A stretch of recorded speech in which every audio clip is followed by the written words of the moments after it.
دوستو آج جو میں آپ کو کہانی سنانے لگی ہوں، اگر آپ کو یہ پسند آئے تو اسے ضرور لائک کرنا ہے اور ساتھ ہی میرے چینل کو بھی سبسکرائب کرنا ہے۔ ایک لڑکی کی شادی ہوئی۔ شادی کی پہلی رات دولہا کھانے کا بڑا سا تھال لے کر کمرے میں داخل ہوا۔ کھانے سے بڑی زبردست خوشبو آ رہی تھی۔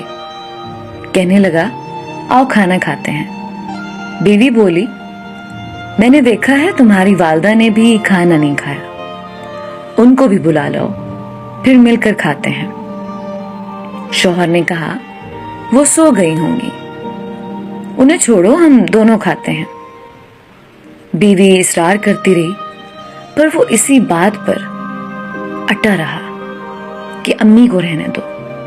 جب بیوی نے شوہر کا یہ رویہ دیکھا تو اسی وقت طلاق کا مطالبہ کر دیا۔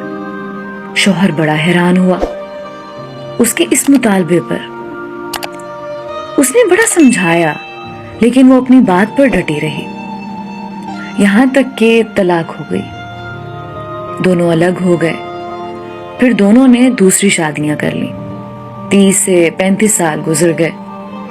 عورت کے بیٹے ہوئے، بہت محبت کرنے والے، ماں کا خیال رکھنے والے، بہت آسودہ حال تھی وہ۔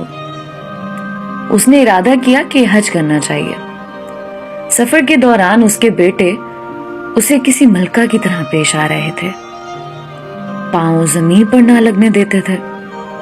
صحرائی سفر تھا۔ راستے میں ایک آدمی پر نظر پڑی جو بہت بری حالت میں، بھوکا پیاسا، کھچڑی بال، کپڑے پرانے۔ اس عورت نے بیٹوں سے کہا، جاؤ دیکھو کون مسافر ہے، اسے اٹھاؤ، ہاتھ منہ دھلا کر کھانا کھلاؤ، پانی پلاؤ۔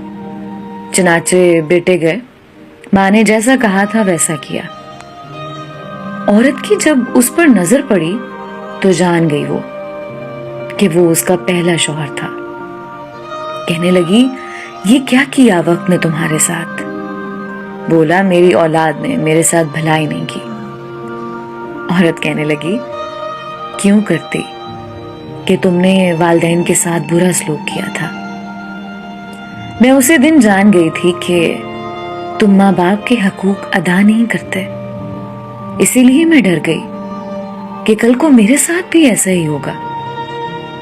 یہ دیکھو آج میں کہاں ہوں اور تم کہاں۔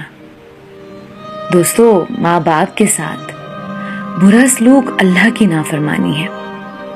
اگر اپنا بڑھاپا ہم شاندار گزارنا چاہتے ہیں تو والدین کے ساتھ شاندار سلوک کیجیے، کیونکہ یہ ایسا عمل ہے کہ جس کا بدلہ دنیا میں ہی دیا جاتا ہے، خواہ وہ اچھا ہو یا برا۔